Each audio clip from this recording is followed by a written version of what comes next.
Hello दोस्तों, STC late पाठशाला में आप सभी का फिर से स्वागत है भाई। आज जो हम टॉपिक लेके आए हैं उसमें हमारा है संत काव्य था पहले, और आज हम करेंगे हमारा सूफी काव्य है। संत काव्य हमने कल किया था जिसमें हमने कबीर दास, रैदास और गुरु नानक जी के बारे में पढ़ा था। और आज हम पढ़ेंगे हमारे जो सूफी काव्य के कवि हैं उनके बारे में हम आज पढ़ेंगे कि कौन कौन सी जो रचनाएं हैं या फिर किस प्रकार की विचारधारा थी, किन किन चीज़ों का इन्होंने प्रयोग किया, उसके बारे में हम आज पढ़ेंगे भाई। इस जो सूफी काव्य है, सूफी काव्य में जो मोहम्मद जायसी है उन्होंने जो एक महाकाव्य लिखा जो कि सूफी काव्य का एक महान काव्य जो जिसे माना जाता है पद्मावत, उसके बारे में भी हम आज डिटेल में पढ़ेंगे। तो भाई हमारे जो सबसे पहले इसमें कवि हैं जिसका नाम है कुतुबन भाई। और जितने भी ये कवि हैं भाई हमारे, इनके बारे में जो हमारे रामचंद्र शुक्ल जी हैं, विद्वान हैं, उन्होंने इन विद्वानों का चयन किया कि इसमें ये विद्वान हैं, उनकी ये रचनाएं हैं, उसके बारे में इन्होंने बताया है। और इस जो सूफी काव्य का और जो हमारा संत काव्यधारा था उसमें फ़र्क क्या था कि उसमें गुरु की महिमा थी, गुरु का ज़्यादा महत्व था, ईश्वर प्रेम।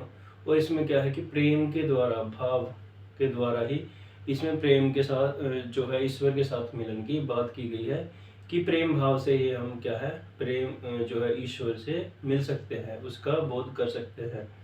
और इन्होंने जो प्रेम की पीर जो है मोहम्मद जायसी ने इसमें प्रयोग किया है जिसमें कि उन्होंने केवल दुखों को ही नहीं दिखाया कि भाई सिर्फ प्रेम की पीर में कि सिर्फ दुख वाला हिस्सा ही दिखाया, उन्होंने सब कुछ की प्रेम, वो विरह जो है, जो एक बिछड़ने का है और उनका जो है प्रतीक्षा करने का जो इसमें प्रयोग किया गया है उसके बारे में बताया है।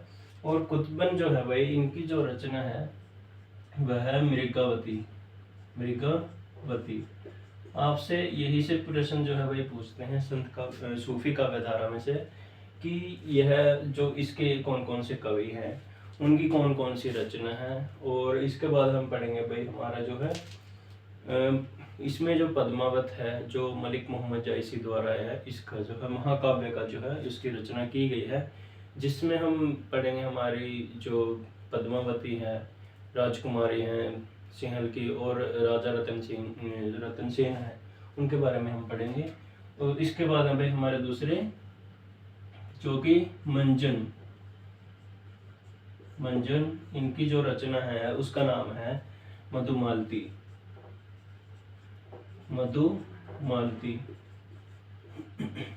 देखिए भाई, इसमें अगर हम इनको डिटेल में पढ़ेंगे तो उसकी आवश्यकता नहीं है और समय भी बहुत ज़्यादा लग जाएगा उसमें। इसलिए जो जो चीज़ें इम्पोर्टेंट है, जैसे हमारे लिए पद्मावत है, पद्मावत को हम थोड़ा डिटेल में पढ़ेंगे, उसमें क्या क्या चीज़ें हैं, कौन कौन सी घटनाएं हैं, और जो है प्रतीक भी उसमें बताया गया है रामचंद्र शुक्ल द्वारा, वो सब पढ़ेंगे। और इसके आगे हैं भाई हमारे मलिक मोहम्मद जायसी।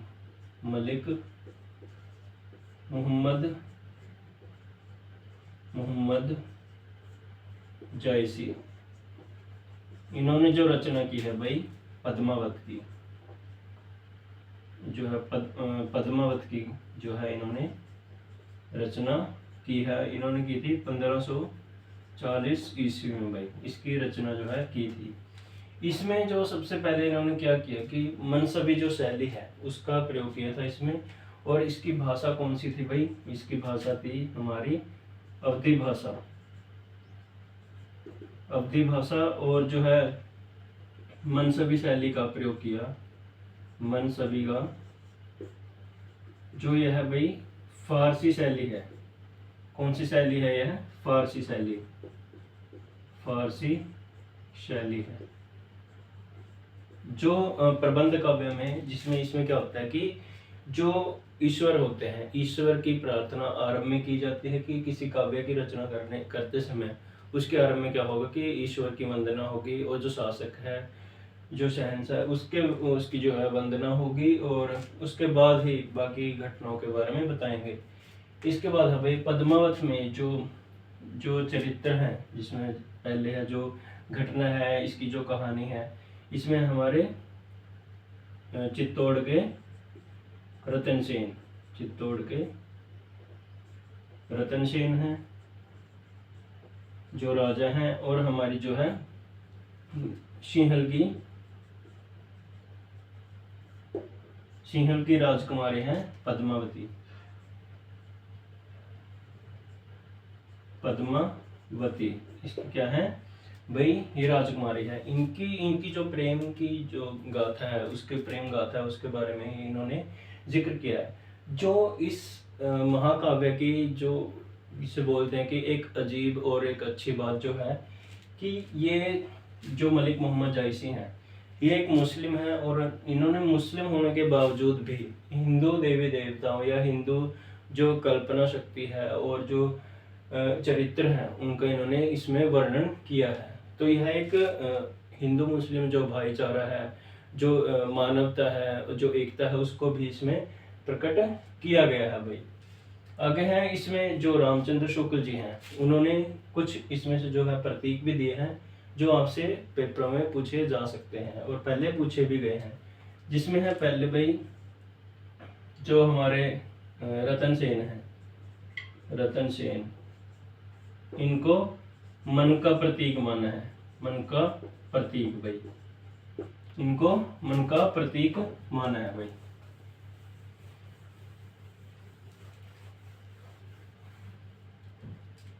मन का प्रतीक इसको माना है। दूसरे हैं भाई हमारे जो पद्मावत हैं, पद्मावती है, इनको क्या माना है, श्रद्धा और बुद्धि, सात्विक बुद्धि की प्रतीक माना है। और इसके बाद है भाई हमारी जो नागमती है, जो कि इसमें रतन सेन, पद्मावती और नागमती है। नागमती को किसका प्रतीक माना है, सांसारिक माया का, सांसारिक माया का प्रतीक इसका माना है। फिर है भाई इसके बाद हमारे राघवन चेतन, राघवन चेतन, इनको भाई शैतान का प्रतीक जो है रामचंद्र शुक्ल जी ने इसको माना है, शैतान का प्रतीक। इसके बाद है भाई हमारे हीरामन तोता, हीरामन तोता, जिनको कि एक गुरु का प्रतीक माना है, गुरु का प्रतीक माना है भाई, इसको गुरु का प्रतीक माना है। इसके बाद है भाई हमारे कुछ जो दूसरे कवि हैं उनके बारे में भी हम बात करेंगे। इसमें है भाई हमारे जो है उस्मान, उस्मान, इनकी जो रचना है चित्रावली, चित्रावली जो है इनकी रचना है, इसके बारे में आपसे पूछ सकते हैं। फिर है भाई हमारे शेख नबी, शेख नबी,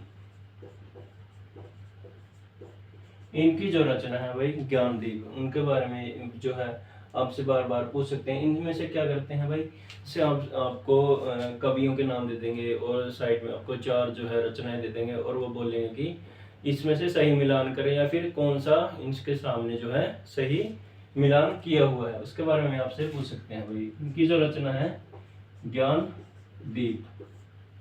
और इसके बाद है भाई कासिम, कासिम, कासिम की जो रचना है वह हंस जवाहिर, हंस जवाहिर, यह रचना भाई। इसके बाद जो है हमारे जो कवि आते हैं हमारे सूफी काव्य में, जिनकी जो रचना है इंद्रावती, जो नूर मोहम्मद हैं, उनकी जो रचना है उसको अंतिम माना जाता है और जो मृगावती है उसको प्रथम माना जाता है, और जो महाकाव्य है हमारा पद्मावत उसको भी सबसे ज़्यादा इसमें मुख्य जो है रचना माना गया है। और पद्मावत पे भाई हमारी जो फिल्म भी बनी थी एक पद्मावती, जिसमें चित्तौड़ के राजा रतन सिंह और अलाउद्दीन खिलजी और पद्मावत के जो है युद्ध के बारे में बताया था और किस प्रकार से वह जोहर करती हैं, यानी कि फिर जो पद्मावती है वह क्या करती हैं, अग्नि में चली जाती हैं बहुत सारी महिलाओं के लिए। तो वह एक जो है योद्धा थी, बहुत बड़ी जो पद्मावती थी, जो रानी भी है और पूज्य है वो हमेशा, कि उनको लोग पूजते हैं, एक रानी की तरह है और एक देवी की तरह उनकी पूजा करते हैं। क्योंकि उन्होंने क्या किया था, जो अलाउद्दीन थे, जो भी मुस्लिम जो शासक थे, उनका कड़ा विरोध किया था उन्होंने। और हमने मूवी में भी देखा है और यह बहुत ही फेमस जो मूवी हुई थी। और इसी जो काव्य है, सूफी काव्य है, इस पद्मावत उस पर ही वह आधारित है। और इस जो पद्मावत जो काव्य है भाई, वह मिश्रण है एक, कि उसमें इतिहास भी है और इसमें कल्पना भी है। और जो यह काव्य है, इस काव्य में क्या प्रयोग किया गया है, ज़्यादा से ज़्यादा श्रृंगार और वीरता का प्रयोग किया गया है इसमें, यह महान है भाई। इसके बाद है कासिम हंस जवाहिर, और इसके बाद जो हमारे कवि आते हैं नूर मोहम्मद। इनकी जो रचनाएं हैं भाई, 2 रचनाएं हैं इनकी। पहली है इंद्रावती, दूसरी है अनुराग बांसुरी।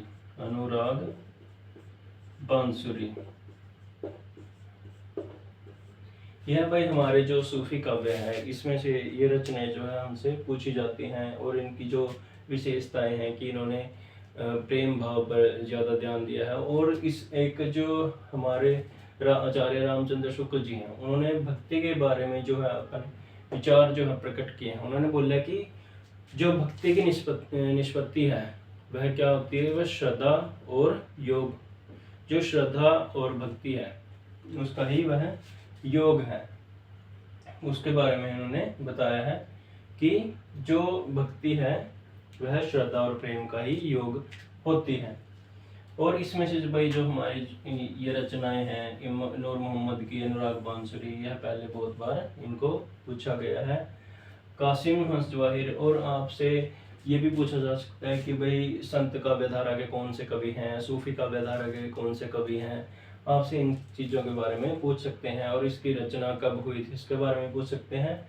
रचना के बारे में मोस्टली जो है क्वेश्चन नहीं पूछे जाते हैं कि किस टाइम पे इस जो है जो काव्य है इसकी रचना हुई थी, किस समय पे। तो आप पढ़ेंगे, इसमें सीखना भी है। इसका ज्ञानदीप है, उस्मान है, इनकी रचना है चित्रावली, और नूर मोहम्मद की है इंद्रावती, और अनुराग बांसुरी है भाई बार बार प्रश्न में पूछी गई है। और आप इनको रिवाइज करें और ज़्यादा से ज़्यादा जो इनकी विशेषताएं हैं उनके बारे में भी पढ़ें। कि आपसे भी पूछ सकते हैं कि जो पद्मावत है उसकी जो भाषा है, भाषा कौन सी है, उसकी अवधी भाषा है। और जो तुलसीदास द्वारा रचित रामचरितमानस है, उसके लिए भी उसने एक बेस का जो है काम किया, कि एक आधार उन्होंने जो है रचा। कि इसके आगे आगे क्या हुआ कि उसमें रामचरितमानस जो है हमारी रामायण है, तुलसीदास जी द्वारा लिखी गई है, वह भी अवधी भाषा में लिखी गई थी। तो यहीं पे हमारी जो है वीडियो समाप्त होती है। कल फिर हम आगे हमारी जो अन्य धाराएं हैं, जिसमें हमारी होगी निर्गुण धारा हमारी आज कंप्लीट होगी है। कल हम शगुन करेंगे। शगुन में हम हमारी जो है राम से जो है रिलेटेड उसमें पढ़ेंगे कि राम भक्ति धारा कौन सी थी। फिर हम पढ़ेंगे शगुन में ही हमारी कृष्ण भक्ति धारा, और जिसमें राम भक्ति धारा में सबसे पहले जो हमारे तुलसीदास हैं उनका ही नाम आता है। और कृष्ण के बारे में जब हम पढ़ेंगे तो उसमें मीरा और सूरदास ही मुख्य माने जाते हैं। तो इनके बारे में हम कल पढ़ेंगे भाई। धन्यवाद। हमारी वीडियो देखते रहिए, लाइक करें, सब्सक्राइब करें एंड शेयर करें। और अगर आपको कोई भी डाउट होता है, कोई आपकी क्यूरी है कि हमें ये चीज़ समझ नहीं आई है, तो हम नेक्स्ट वीडियो में उसको सुधारने का प्रयास करेंगे और आपको जो है उसके आंसर्स देंगे। धन्यवाद।